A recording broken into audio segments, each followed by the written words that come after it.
Olá a todos, sejam bem-vindos a mais um Cantinho do Consumidor. Eu hoje vou voltar a um tema que já no passado tratei aqui, mas que tem surgido algumas dúvidas em algumas pessoas e que penso que é importante voltar a tratarmos aqui deste tema. Prende-se com a prescrição e caducidade dos créditos no domínio dos serviços públicos essenciais.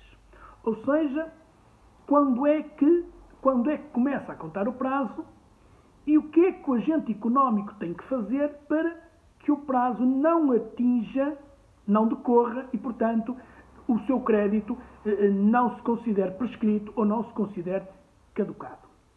Bom, neste domínio, posso-vos dizer que rege a Lei 23/96 de 26 de julho. E prescreve esta lei o seguinte: serviços públicos essenciais, quais são?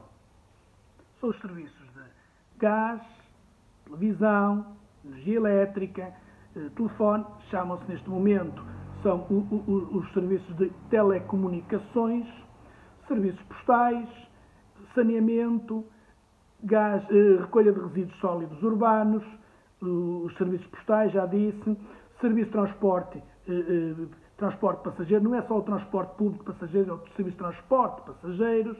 Portanto, são estes os serviços públicos essenciais.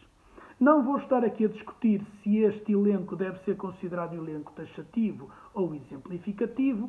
Eu entendo que deve ser considerado exemplificativo, mas esta é a posição minoritária da doutrina.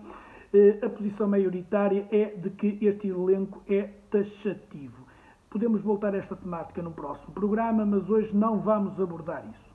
Hoje vamos abordar, essencialmente, portanto, neste elenco de serviços, quando é que começa a contar o prazo da prescrição ou de caducidade e o que é que o agente económico tem que fazer para interromper o decurso deste prazo. Bom, em primeiro lugar, a lei no seu artigo 10º diz o seguinte: os créditos dos prestadores do serviço prescrevem no prazo de 6 meses contados da data da prestação do serviço. Ou seja, o prazo de prescrição começa a contar da data da prestação do serviço e não do envio da fatura. Quer isso dizer que um serviço prestado no mês de janeiro, o prazo de prescrição começa o primeiro mês, e portanto a lei fala em 6 meses, o primeiro mês da prescrição é o mês de fevereiro. Portanto, serviço de janeiro, primeiro mês de fevereiro, segundo mês março, terceiro mês abril, quarto mês maio, quinto mês junho, sexto mês julho. Significa que no dia 1 de agosto, este serviço, se o agente económico não o cobrou, não fez a cobrança deste serviço, este serviço prescreveu. Ou seja, o agente económico no dia 1 de agosto deixa de poder exigir ao utente, entenda-se consumidor, mas também entenda-se um não consumidor, porque estamos a falar de serviços públicos essenciais e a lei aplica-se aos consumidores e não consumidores. Portanto, no dia 1 de agosto, o agente económico, se não cobrou o seu crédito, não obteve a cobrança do seu crédito, deixa de o poder fazer porque o seu crédito prescreveu. Já vimos, o prazo de prescrição começa a contar da data da prestação do serviço. São 6 meses, não são 180 dias. O prazo aqui conta-se em meses e não em dias. Prescreve 6 meses após a data da prestação. Significa que não tem, o envio da fatura não releva para o início do prazo da prescrição, da contagem da prescrição. E se nada é feito pelo agente económico, se não consegue obter a cobrança do seu crédito, se nada faz para cobrar o seu crédito, ele prescreve ao fim de 6 meses. Mas isto nada faz, o que é que tem que se entender aqui? É mandar a fatura? Não. A fatura não interrompe o prazo de prescrição. O que ele tem que fazer durante estes 6 meses é enviar a fatura ao consumidor ou ao utente. Se o utente não paga, tem que recorrer a tribunal. tribunal, que não pode ser o tribunal arbitral, porque o agente económico não pode recorrer ao tribunal arbitral contra um consumidor. Terá que recorrer a um tribunal judicial.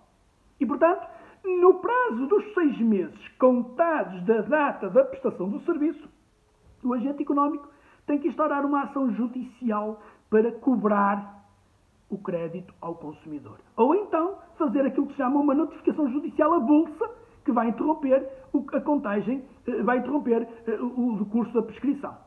Portanto, é isto que o agente económico tem que fazer. Começa o prazo a contar da data da prestação do serviço e, 6 meses depois, se ele não instaurou a ação judicial ou não instaurou, não lançou mão de uma notificação judicial avulsa, o seu crédito, findo estes 6 meses, se nada disto fez, o seu crédito está prescrito. Significa que se for no dia 1 de agosto, ou 2 de agosto, ou 3 de agosto, instaurar a ação no tribunal, o consumidor pode responder, ou o utente pode responder, o crédito está prescrito, portanto não é devido, não é judicialmente exigível, eu não tenho que pagar. Eu falei aqui da prescrição, mas também há uma coisa que o número 2 fala na caducidade. A caducidade tem a ver com o seguinte: o agente económico prestou o serviço, apresentou uma fatura, a fatura foi paga, mas depois o agente económico veio fazer as contas e diz, bom, afinal eu cobrei 10, mas tinha direito a cobrar 20. Porquê? Porque fui fazer os acertos, fui fazer o cálculo, porque a fatura foi por estimativa ou coisa do género, e portanto aquilo que eu cobrei é inferior àquilo que eu deveria cobrar. E então o agente económico vem pedir as diferenças dos valores não cobrados.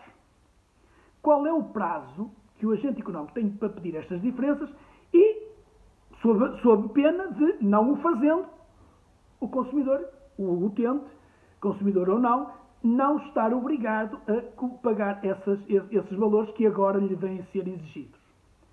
São 6 meses contados da data do pagamento lá atrás, que supostamente era o pagamento correto, mas depois veio-se a verificar que não era o pagamento correto porque foi de um valor diferente daquele que era devido.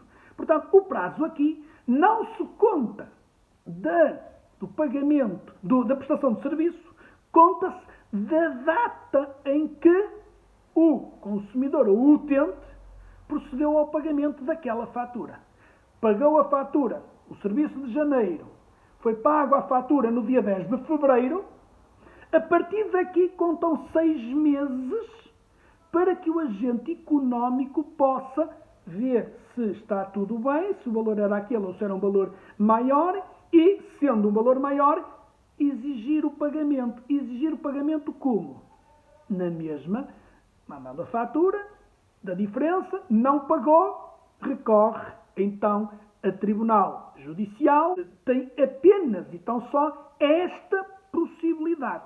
Portanto, o prazo não se conta da prestação do serviço, conta-se do pagamento daquela fatura que foi de um determinado valor, mas que tinha que ser de outro mais elevado. 6 meses contados dali. Se o agente económico deixou passar estes prazos de 6 meses, nada fez e agora não lançou mão da ação judicial para pedir a cobrança desta diferença, o utente pode, findo este prazo, dizer não tenho que pagar porque o direito à cobrança da diferença caducou, porque já decorreram mais de 6 meses sobre a data do pagamento daquela fatura. Ou seja, discute-se porque é que é aqui prescrição, porque é que não é prescrição, aqui é caducidade. Bom, aqui o prazo é de caducidade porque a lei diz que quando os prazos não se diz que é de prescrição, os prazos são de caducidade. E, portanto, não vou estar aqui a discutir o que é caducidade, não vou estar aqui a discutir o que é prescrição, porque isto depois leva aqui a discutir outras questões, que é se aqui a caducidade é de conhecimento oficioso ou não, portanto, poderia-nos levar aqui a outras questões. Não, vamos só considerar isto. 6 meses, conta-se a prescrição, conta 6 meses a data da prestação do serviço e 6 meses para o agente económico recorrer a tribunal. Caducidade, 6 meses contados da data do pagamento da fatura que se veio a revelar que a cobrança daquele valor foi aquém daquilo que era devido, 6 meses para recorrer à via judicial. Portanto, não é um prazo para enviar a fatura. Não é um prazo para dizer, mandei a fatura, está o prazo. Não. 6 meses para ele ir a tribunal. Se não vai a tribunal, dentro daqueles 6 meses, já não mais o pode fazer. Voltamos a estas temáticas no próximo programa. Até lá, fiquem bem, um grande abraço.